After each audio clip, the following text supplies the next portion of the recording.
25%. 25%. 25%. For every 1 Malaysian ringgit a man earns, a woman earns 25% less. I get it. We live in Malaysia, we all like a good discount, yeah? I mean, I love a good bargain, trust me. But ladies, how do you feel about being the discount?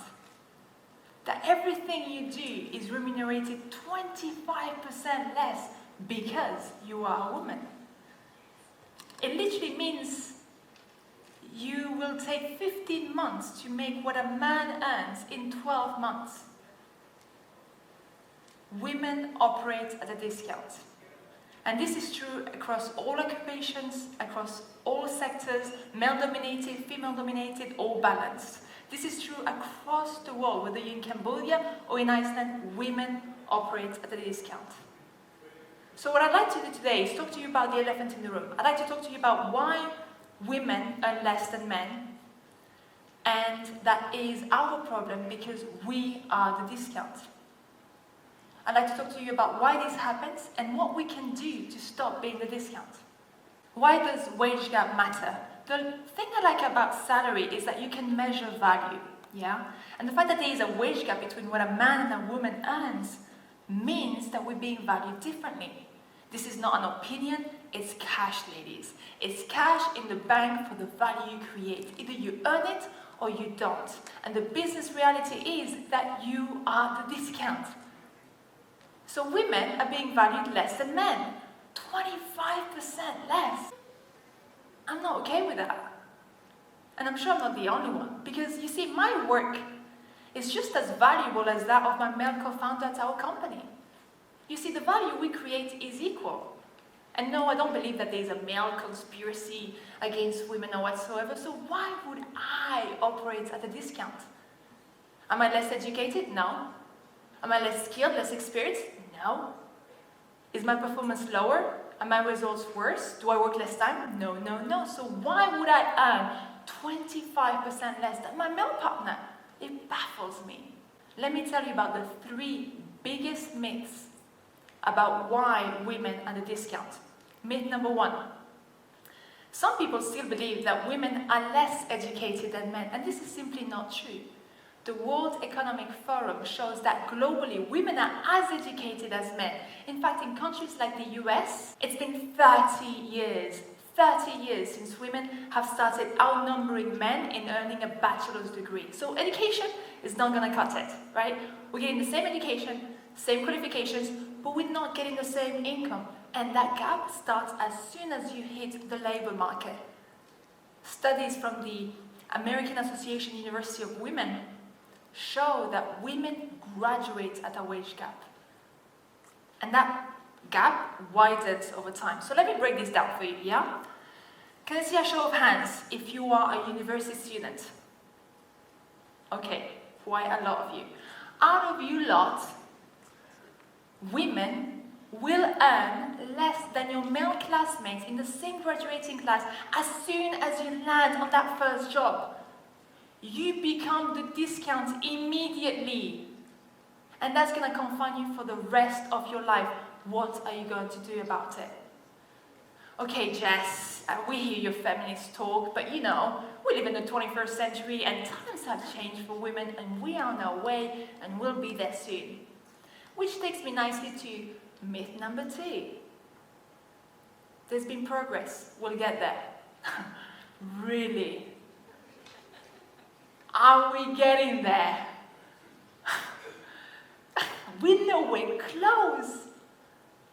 In 1970, American women earned 59 cents for every $1 their male counterpart earned. Today, they earn 78 cents. So they've literally made a progress of 19 cents in 46 years. I mean, the price of eggs at your closest supermarket has increased much more than that, for God's sake. And I'm not making this up. The price of egg has increased much more than the price of female labor relative to men. The reason I'm showing you data from the US is because if a country like the US, where, everything is so advanced around women empowerment, cannot get equal pay right, then the rest of the world is way far behind. And it's not even a question about by how much the difference is. Even if the difference was 96 cents for every $1, it is still terrible. Paying women less for the same value is just simply clearly wrong. Equality means men and women earn equal pay for equal work, period. Just last week, the World Economic Forum released its 2016 Global Gender Gap Report, and it revealed that the pace of change has slowed down towards gender equality over the past 3 years. And get ready for this, yeah? Get ready. Brace yourselves. Given the current trajectory, it will take 170 years for the world to close its economic gender gap completely. I'm going to repeat that for you. Given the current trajectory, it will take 170 years for the world to close its economic gap completely. If you're my age, you would be 199 years old when that happens. And I'm young, okay? You can do the maths. The point is, it won't happen in our lifetime. In fact, it won't happen in our daughter's lifetime. It won't even happen in our daughter's lifetime. In our daughter's lifetime. In our daughter's lifetime. Only then. I don't know about you, but I will not wait for that long. So, before I crack in through my rant, which I'm sure you've been waiting for, let me show you myth number 3. Someone else will fix it. And I think that has been a huge part of the problem, because we expect things like gender inequality to be fixed by others, yeah? Like, society will do the right thing, and if it doesn't work out, we'll blame others, right? Don't get me wrong here. I think we have some amazing initiatives out there. I mean, we have the He for She campaign, we have the Lean In movement, we have the 30% Club, we have politicians like Trudeau, right? And they're doing a fantastic job in raising awareness about this issue and getting us talking about it. But just because we're talking about an issue more doesn't mean this issue gets resolved for us. In fact, what we're doing is not working because we're not getting paid, we're getting screwed. So we need to do something different. We need to do something more radical. And I believe women must own the problem because they are the discount. We have to stop waiting for others to fix this for us. We can't wait for others to fix this for us. We can't wait for global leaders to fight our fight. I mean, we literally had President Obama pushing for equal pay for equal work the moment he entered office. 8 years later, nothing has changed. If we cannot get the most powerful leader in the world to lead this change for us, then who else do you expect to do it? No one. It is our problem. It is not your employer's problem. It is not your male colleague's problem. It is your problem. So we need to stop blaming on the men. We need to stop blaming on society. We need to stop blaming on our leaders. And we need to step up and own the problem. Because at the end of the day, it's not my husband, it's not my male colleagues who's going to negotiate the salary for me. It's just me. And I understand that some of you might disagree with this, but that's precisely my point. It doesn't matter whose fault this is. It doesn't matter whether it's society's fault, history's fault. It doesn't matter whether it's our fault. What matters is what can we change, and unless we negotiate our salary for ourselves, change isn't going to happen in our lifetime. You will always be the discount. So I decided to do something about this.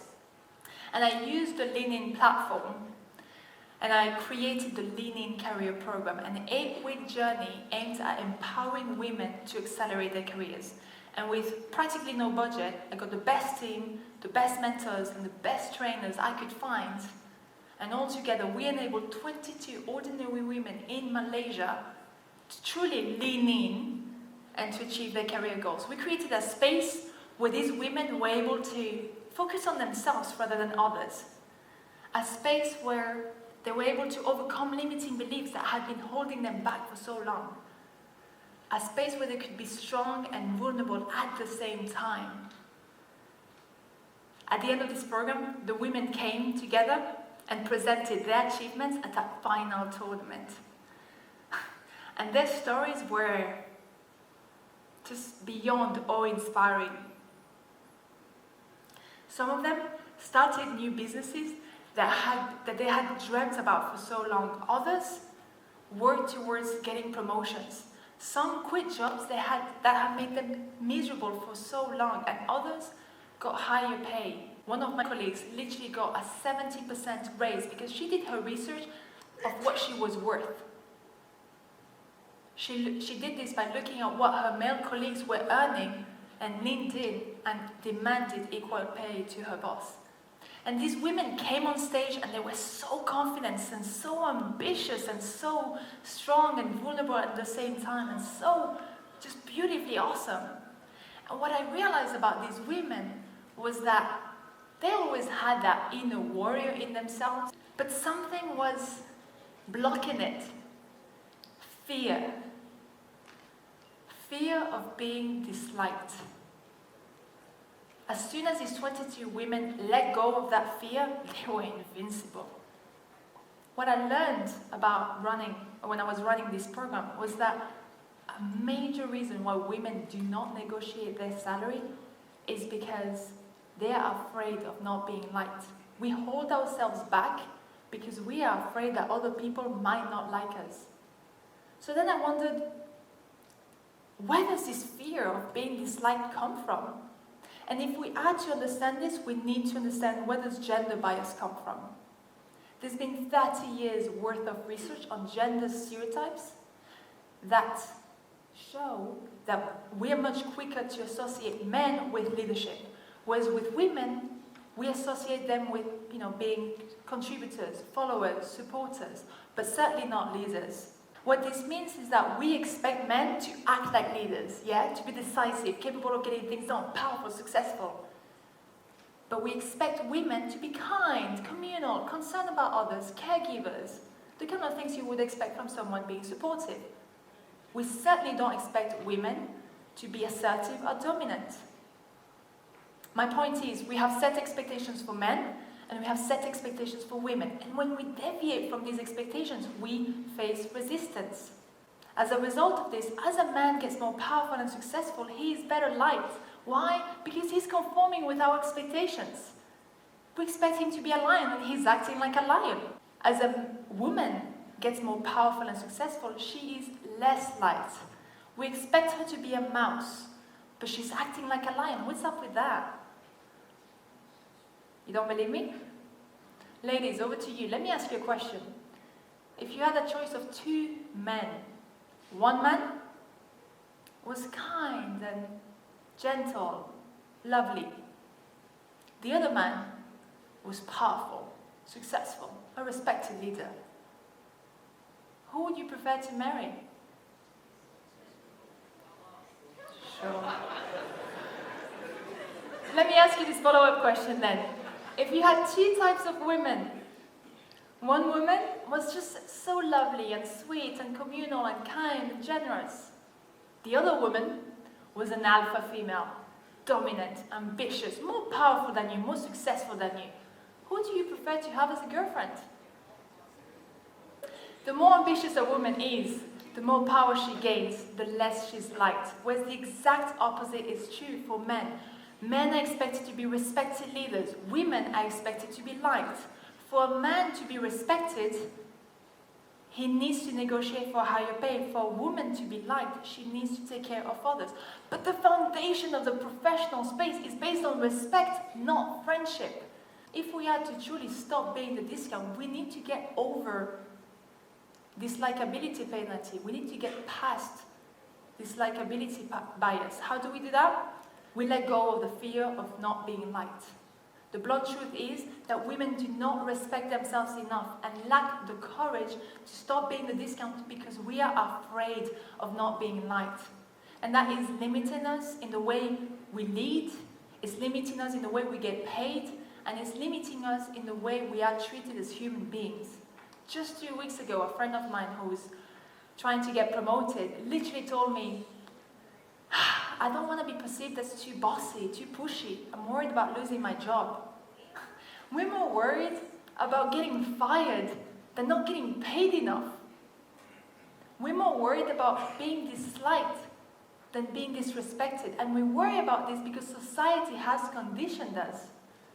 In the choice of respecting yourself and being safe, you choose to be safe. You could choose to go on Monday morning and you could choose to negotiate your salary with your boss. In fact, you could have chosen to do that any other day you've been working, but you don't because you are afraid. And there's nothing wrong with being afraid, but there's something really wrong about letting your fears stand in the way of your dreams. Respecting yourself is about moving beyond your fears. It's about not letting your fears stand in the way of you getting paid for what you're worth. What if my parents disown me? What if my husband leaves me? What if my boss fires me? Then let them. Let go of the fear of being disliked. It's crippling us. It's okay for your boss to fire you. It's okay for your spouse and parents to be angry at you because you know what? They'll get over it and the world will move on. And most importantly, they'll respect you for it.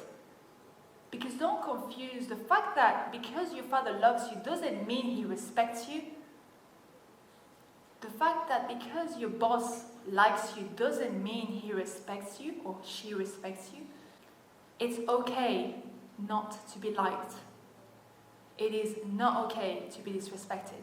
And I'm talking about the professional space here, okay? What you do in your personal life is completely up to you.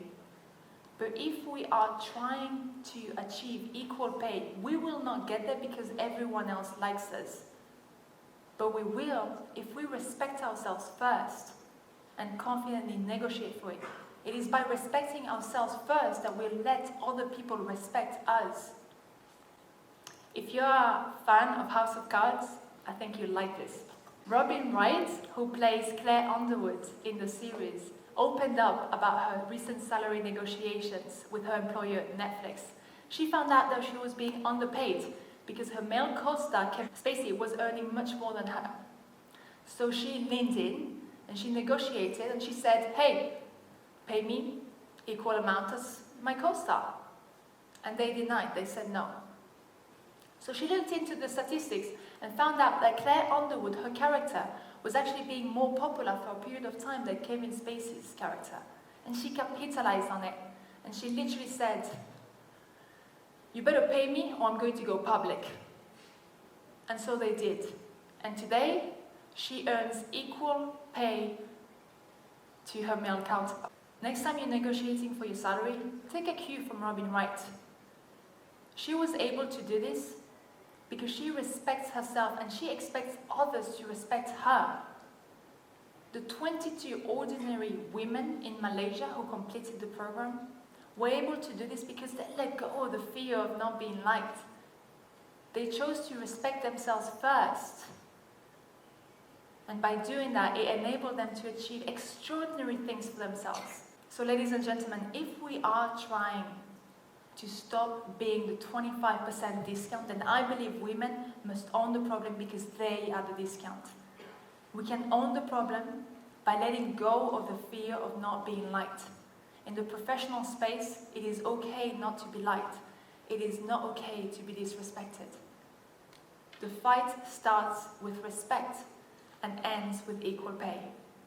Thank you.